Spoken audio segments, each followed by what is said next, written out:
What is up, ninjas? My name is Samuel, and I hope you're ready because 5 tips are gonna get it inserted inside of you, inside your brain, baby, because these are gonna be the 5 best tech house tips out there. Now, in making this list, I did look at a lot of tips that people have given before, like from 2009 to 2014, as well as the tips I've done, as well as tips from videos that I've seen, like in the studio with Chris Lake, in the studio with Combat Stroke, which are pretty old videos, but there's still some good tips in there, as well as my own tips that I'm gonna be giving guys to you. Now, these tips are gonna be simple to implement. They're gonna make the biggest of changes in your tracks. They might even make producing a little bit more fun for you. But these are gonna be the 5 things that I feel are the best to know, to implement now to get better tech house tracks, get a better swing. Now, on July 25, guys, I am gonna be releasing this massive tech house pack, which is gonna include samples, construction kits, presets for you guys to make tech house, even vocal samples. You know, I got a little bit out of my comfort zone and have started to sing for you. So make sure to check it out, guys. But with that being said, let's get straight into these tips. Let's get straight to learning, and let's start with tip number 1. In real life, cash is king. Get paid in cash. You don't pay taxes on it if you don't put it in the bank. When it comes to tech house, swing is king. Now, if you listen to tech house songs as a consumer, as the person that's just going to the club, getting fucked up and listening to it, you wouldn't be able to tell, hey, there's swing on this. But swing plays a huge role in tech house.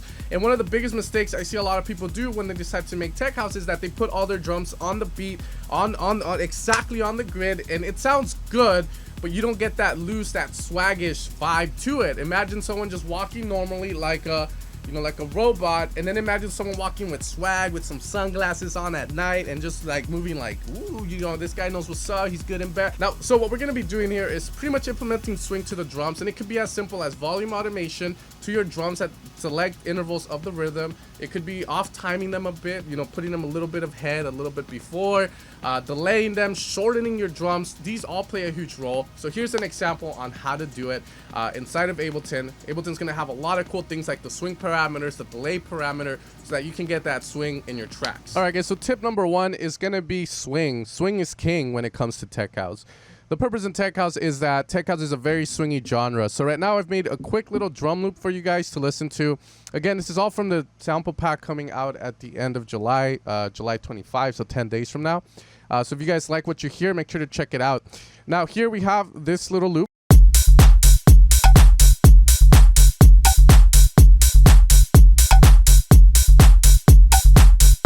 Okay, so right now this loop is pretty much in time, like everything is spot right on the beat. So our goal is to, first off, when you start making your drum loop, you want to be on beat, you know, just get that out of the way.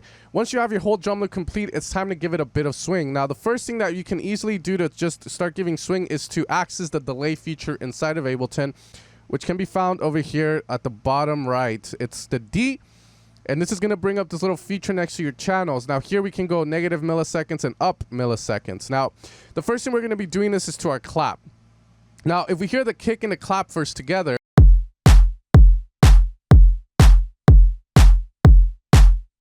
you can see that the clap's landing right with the kick. So what we want to do is we want to apply a little bit of a millisecond delay. Now, if we go positive, what's going to happen is pretty much the clap is going to get moved just a slight bit. Not by that much, but a slight bit, 6 milliseconds. This is going to make it so the clap sounds a little bit more swingy, a little bit more loose.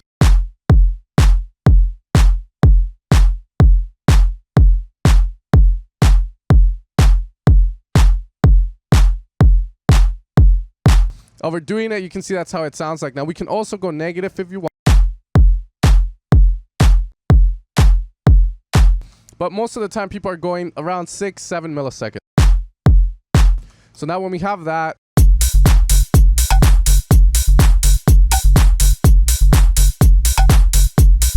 so that's the first thing that we can do. And I'm going to set it to around 4 milliseconds. I feel like the clap itself is already a bit loose. And when we created it, you can kind of see it. It's a fairly long one. So we're going to just have it at 4 milliseconds so it doesn't sound too like... Okay, now there's another cool trick I have for you guys, and this could have been a tip in its own, but one of the things with swing that you have to realize is that it's not all just about timing. It's also going to have to deal with how you set it up, the length of the notes, how loud they are. So one of the things we can do here instantly is we can make this just open hat be a little bit more shorter, so that way when we get this rhythm going, you're going to see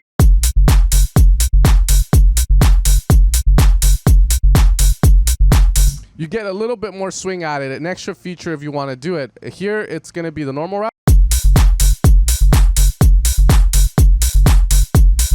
Okay, pretty simple so far, right? But that's things people forget to do when it comes to tech house. If you're using drum loops from other sample pack companies or my own sample packs, a lot of the times we add these swings parameters as we make it, and usually that's what I find myself doing. Now, the next thing here we're gonna have is gonna be the closed hat, which in essence it's gonna be pretty much hitting every time the open hat hits. And I did have an LFO tool on it, but I'll show you why it's on there and how I'm programming that. So first off, here we have the closed hat.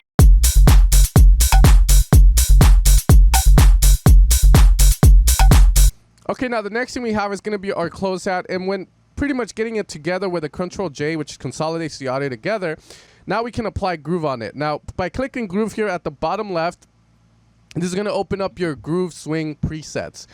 This is where you're going to apply the swing because swing is king, and a lot of times putting swing on just about anything is dope. I find myself putting it more on closed hats and percussion that tends to play a little bit more. So what I'm going to do here is I'm going to look at pretty much my closed hat, and I'm going to ask myself, is it playing every 1/16 or every 1/8? As you can see, this is a little bit of a mixture of 1/8 and 1/16 at certain parts. So you can choose to go with a 1/16 swing preset, which is a little bit more friendlier in my opinion. It tends to do very small gradual changes rather than huge changes. And pretty much what you're going to see here is a lot of the presets, MPC, your standard swing one. To the right of that, you're going to see this number, 16. That's going to be the 1/16, 1/8. And then to the right of that, you're going to find this number. Now, the number, the higher it goes, the more hardcore, the more epic the change will be. Or in other words, just more, you're going to see more swing coming through. It's up to you to decide which one is going to fit your track a lot more. You want swing, but you don't want too much of it. So what I'm going to do, I'm going to go with 16 swing 55. And I'm going to apply it here, and I'm going to commit it. Now, some people like to commit and others don't. I like to commit just because I want to see what it's actually doing. And if we click on it, you're going to see that we have this little switch change. The closed hat kind of gets put to the side. But at the same time, sometimes you're going to find that you tend to get like these volume automations that occur.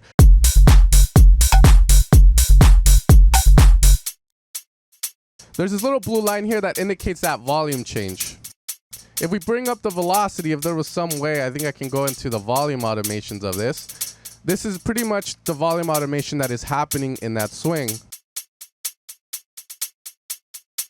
And that's going to make it sound a lot groovier. If I get rid of it, you can kind of see it's that. It's just too much. And that's going to give me that nice swing. So now when I play this,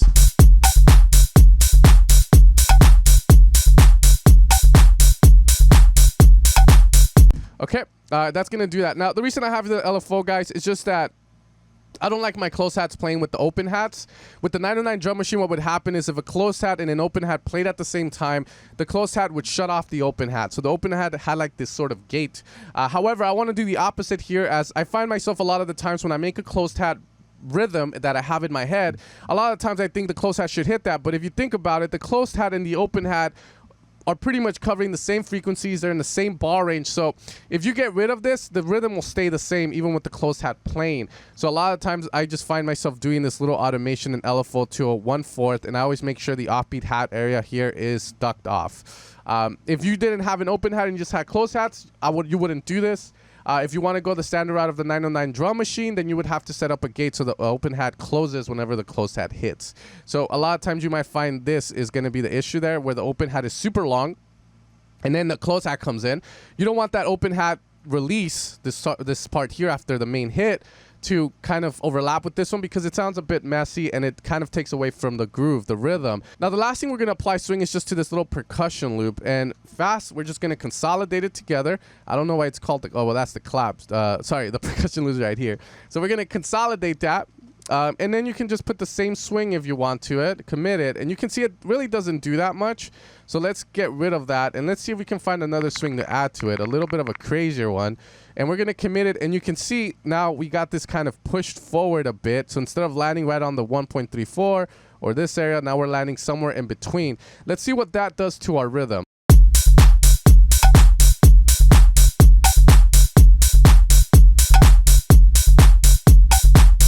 Okay, the other way you could apply this as well is, again, using the delay feature at the right, but I'll leave it up to you guys to decide how to do that. Now, when we open up that groove pool, you do get a little bit more settings to mess around with. The first thing is the quantize feature, and the quantize is pretty much going to look at the drum loop you have. Let's say here we have this one. Now, let's assume that this is a little off like so. If we put this quantize at 100% and we have that MPC16 double applied on this loop, what that quantize is going to try to do is it's going to try to get this in time before it actually applies your swing. That's what that quantize feature is for. Now, the next thing we have here, guys, is going to be the timing. That's going to have to deal with how much swing is applied in terms of the positioning of your hat. So if it's moved shift forward a little bit, a lot, or just 50%. So think of it as a dry and wet for that. And then we're going to have our velocity changes. So this is going to pretty much apply how much of the velocity change is being applied to here. So if you have that at 100%, you're going to have a super, super like epic change. At 35%, you're pretty much saying, okay, I want this swing to alter 35% of the volume. I don't want it to do the full out vibe that it's going to give. And the final setting we have here is the global amount at 100% here that you can see. If you go above that to 108, you're pretty much telling Ableton that you want all these swings to be 9% over value. At 100%, it's going to be the exact values you have. And if you pull that down, then you start to mess with the timing and stuff. So let's say we put this at 50% global amount there. That means the timing will be set to 50% and 50% as here as well. With that being said, guys, those are going to be all the swing features that you need to understand in order to get your drums to be swingy and have fun doing it and make your tight ass beats sound loose and tech housey how you need them to be.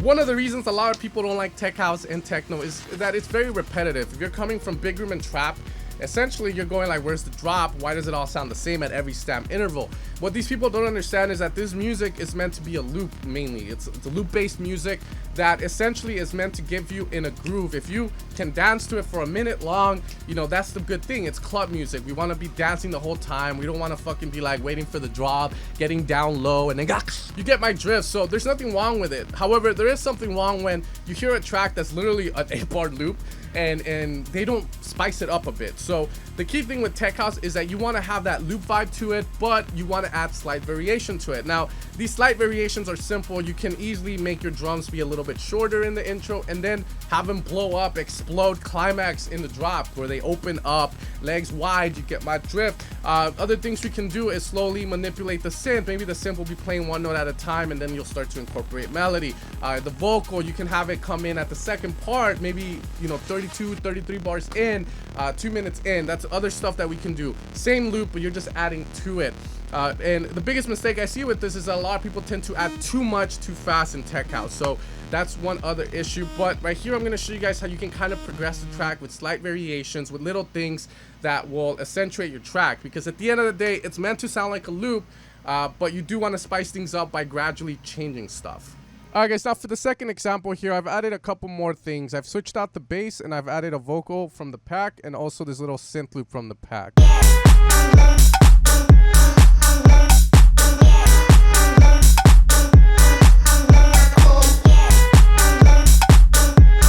Okay, and then we can add more to it, of course, but you know, with the second tip, essentially you don't want to kind of go into the drop and start with, but instead you kind of want to work your way up to it. Now, some tips to do this: we're just going to turn off the channels and add them as we go along.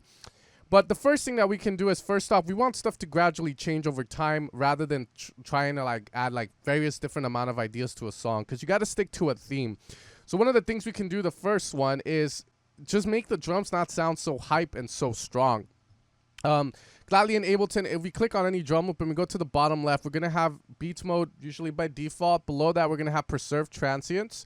And then we're going to have here a setting. Now, we want to go with the arrow going straight into a wall like a I ain't going to say the joke. And what this is going to do, essentially, it's going to act sort of like a gate. So the more lower it gets, essentially, you're going to be cutting out the length of that open hat. So if obviously you're starting out your song, you're in the intro or you're in the first drop and you don't want to go balls out, then you can kind of just cripple the drum a bit or shorten that. So if I do this right now with this bass, let's get rid of the synth line. Let's have the same drums we did in the previous tip. And let's just kind of get those drums not to be so, again, so open. And we're just going to lower those down a bit. And you're going to see that the energy instantly just changes and it sounds a little bit more reformed. Now, when we skip this part here, we're going to go back to the way that it should be in the climax, okay? So they're all going to be at 100. So you can see the difference.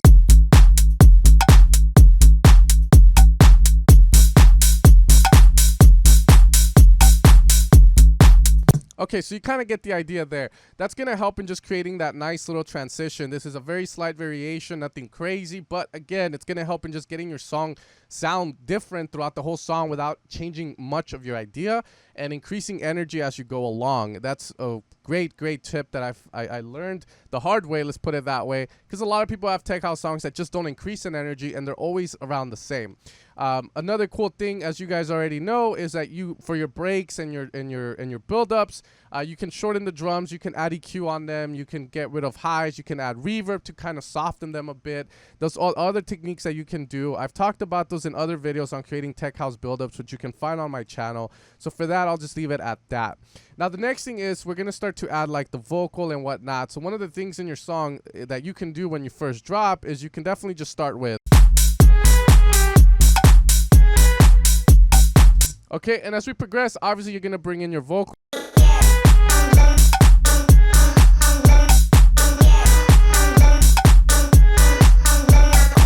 Now, the other slight variations we can start to add are little sounds, little ear candy moments that happen. My biggest tip for you guys when you're doing this is to think about it in a way that, all right, I want this kind of laser or this effect to happen, but you don't want it to happen every damn bar, because then it's just too long. So set yourself a goal, maybe every 4 bars or every 8 bars is another good thing. For instance, one of the cool things that we can do every 8 bars is we can add a clap that just goes ta-ta-ta-ta. That's another cool thing that we can kind of just program ourselves, where the clap just goes on a haywire.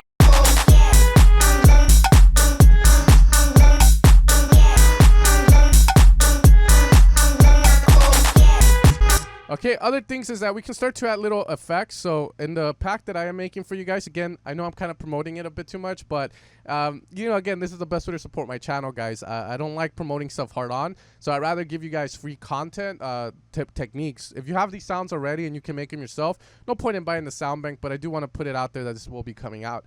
So here I have this presets that are effects. So these are cool little ones that you can use throughout the song. Obviously, you don't want to use them every damn bar because they do get annoying pretty fast, as these are going to be more a tonal effect.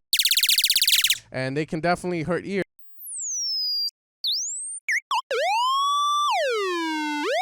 So picking these effects, you really want to just use them, but you want to use them every 4 bars or every 8 bars.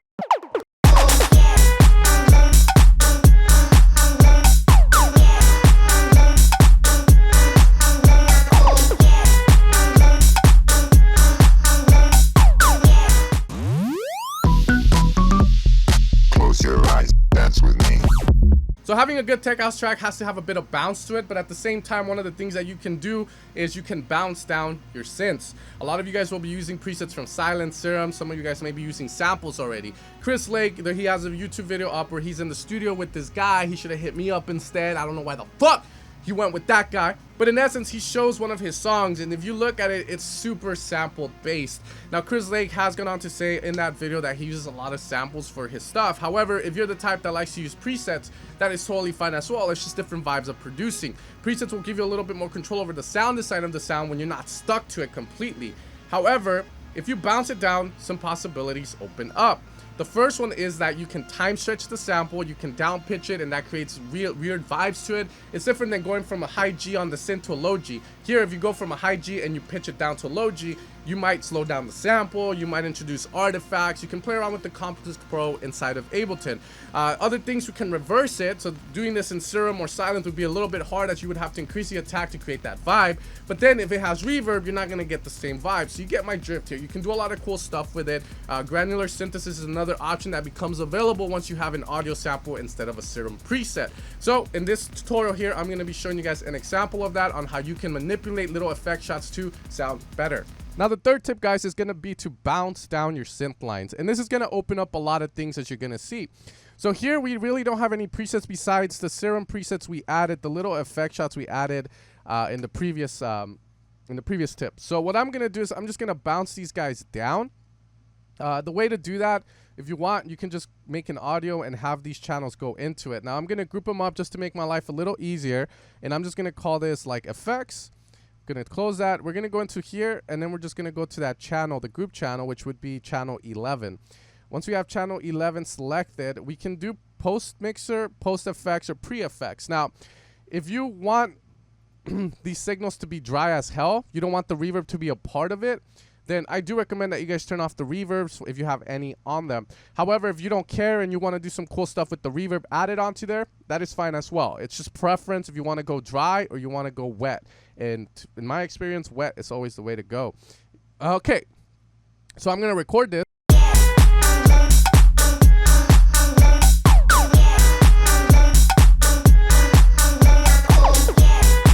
Now, when we have audio, we have other possibilities that we can do that we cannot do in the synth, and I'm going to show you guys those possibilities. Now, Ableton, when it comes to DAWs, it's one of the best for manipulating audio, so you might as well take advantage of that if you're utilizing one of the best DAWs ever, and I mean that. So, first things first is that we can hear the loop. Okay, let's get rid of this kind of effects there, and now we can do stuff with it. First off, you can say, okay, I like this shot, and I kind of want it to repeat a lot more, but I want to do crazy stuff with it. So let's hear the song and see where we can kind of implement this tick. Alright, so let's assume here we kind of don't like this effect, but we want to do something different, and we want to utilize, you know, audio manipulation techniques that we can't do with the synth. So obviously we're not going to add distortion, shit like that, because we can do that with Serum still there. However, if I Control J this and consolidate it into its own little thing, I can now start to do a couple of things. The first one is to time stretch it, so that would be warping it, yes, and then holding shift and just pulling it. This technique is super useful if you're trying to maintain the same pitch and you're trying to time stretch it. Make sure you're in Complex Pro for this. And now we get this effect if we time stretch. Again, same key again. Now the other route to take would be to honestly just unwarp that and then just pitch it down like to hell. And that's gonna sound a little bit more of a sub. Okay, that's another cool thing that we can do.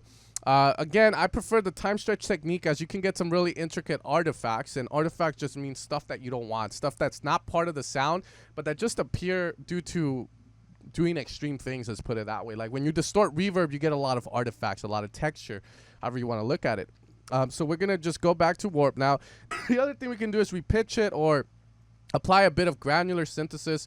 So in order to apply this, you're going to have to go into tones or texture. Sorry, guys, I have a cough, so I'm kind of dying as I make this tutorial. A lot of cuts I'm going to have to do in the editing process. But we can definitely do like pitch down 7.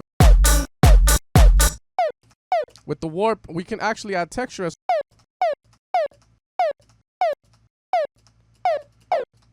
and see if we can add any of these little kind of Easter eggs.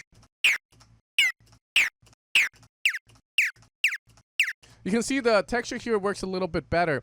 Now, I'm not sure if this is exactly granular synthesis, and I like to think it is, mainly because granular synthesis is going to deal with the fact that you're going to have a sampled loop, and essentially you're kind of dividing every little section, maybe by milliseconds, by seconds, into individual rice or grain sizes.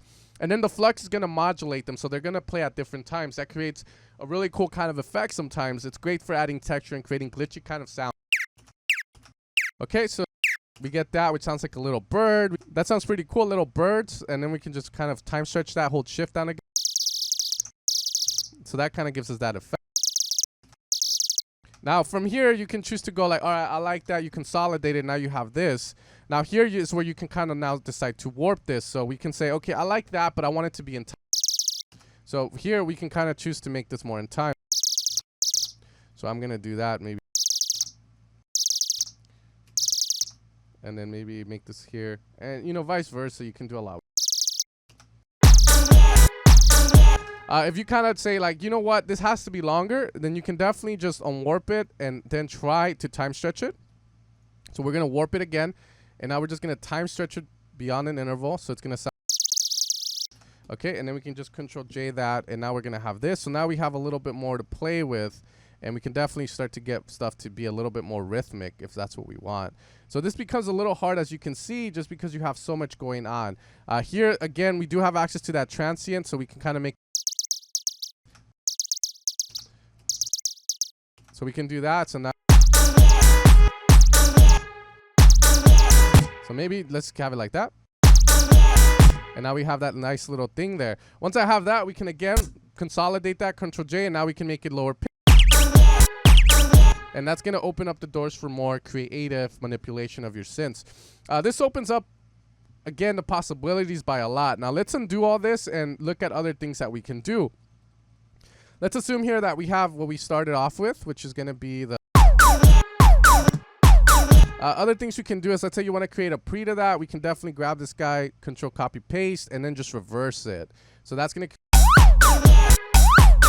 Okay, that's another cool thing. Again, you can do the same thing with this reverse sound that we did before. But you can see the power of just sampling down, or sorry, bouncing down your synths instead of staying in Serum for that. Because in Serum, we're not going to be able to create these kind of effects unless we manipulate the LFO tool. But let's assume that you don't know how to do that. It's best to play it to your advantages here. Now, taking a dump is one of the most rewarding things in life, in my opinion. If you have ever held it in for 5 hours, you know, once you get in there, it feels you get the greatest, you know, vibe, greatest feeling in there. Same thing with music production, guys. You want to dump all your ideas down into Ableton, into FL, and you want to dump it all down. Hopefully you can dump enough down to the point where it's like, all right, it kind of sounds full and good, but it sounds too cluttered. And then you want to start to take away and kind of get that idea focused. So what I mean by this is dump all your ideas down and then try to make it work in the track. See, is this sound needed? Is it not? And then start to take away from it.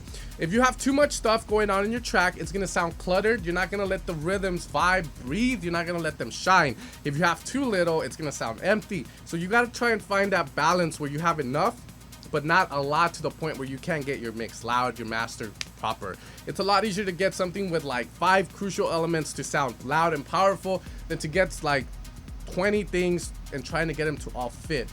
So this is the biggest thing, guys, and I will show you guys an example on how you can kind of dumb it down or take away from it to create a track. All right, guys, so in this example here, I've just added a new bass loop, and I've also added a bit too much to the track. So I added a vocal. It sounds like this. Dance with me, 2-step to the beat. Dance with me, 2-step to the beat. You can kind of hear it just sounds super cluttered.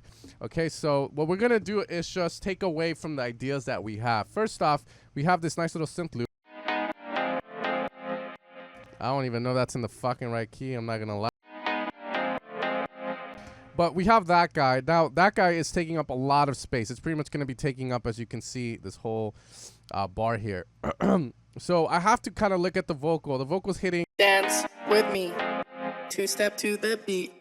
Dance with me, 2-step to the beat. Now, if you want to have the vocal and the chord play together, that's cool, but I don't. So I'm going to have this maybe dance with me, 2-step to the beat, and then I'll have 2-step. And then I'll save the 2-step for the beat maybe over here. 2-step to the beat. Okay, and then so it's gonna be pretty much like this. Let's turn this guy off for now. Dance with me, 2-step to the beat.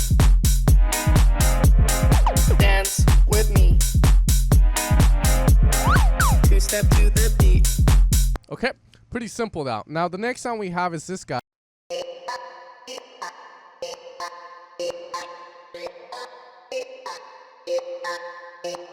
So I have to see where I want to put it. Now remember, you don't want this to sound cluttered. So what we could do is just subtract. Maybe have this hit here. So it's going to be these 3 guys here. Dance with me. And then here, obviously we don't want that because it's just going to fight. Dance with me, 2-step to the beat. So I'm going to maybe use this guy here. Beat. Dance with me. Now let's Dance with me, 2-step to the beat.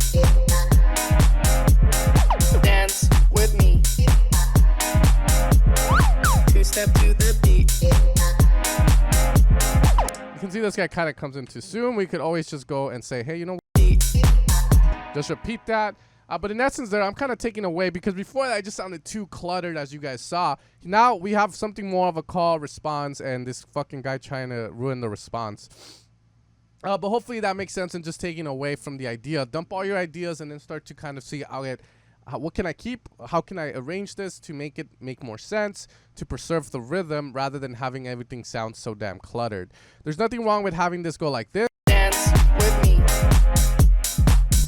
Because that's also going to work as well. It's just a different variation. Dance with me. Two-step to the beat. And then just repeat that.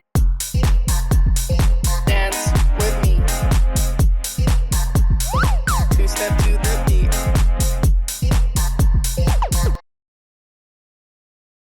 The next step, guys, is instead of going with the traditional synth basses that you tend to hear, if you want to be like Chris Lake, you want to be cool, then go with the tom bass. Now, the tom bass, you're going to have a tom sample that has a lot of low end. We can go with... But I'm going to go with F to make it a little bit harder. But this is going to create a bass that you just can't create that well when it comes to synths. You can, which G and A are perfect examples of bassy toms, but they just are not going to sound good as a real tom hit. So what we're going to do is just go here and just create this sort of pattern at G sharp.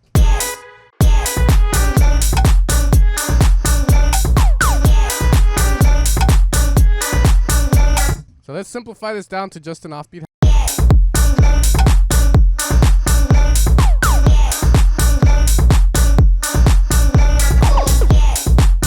Another thing we can do is here is split that sidechain so we actually hear the transient of the tom more.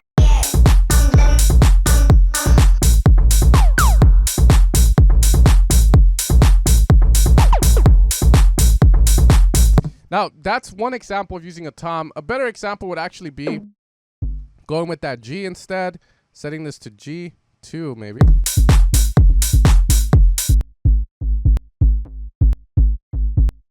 And the cool thing about this is that when you start to move it around, let's say you want to kind of create a melody with it, and we'll go like to... The tom bass just has a different vibe than the traditional bass, as you can see. Now, there are presets that I've created in the pack which kind of give you a same vibe, and that's going to be the JP, tom JP. But as you can see, there's a big difference compared to...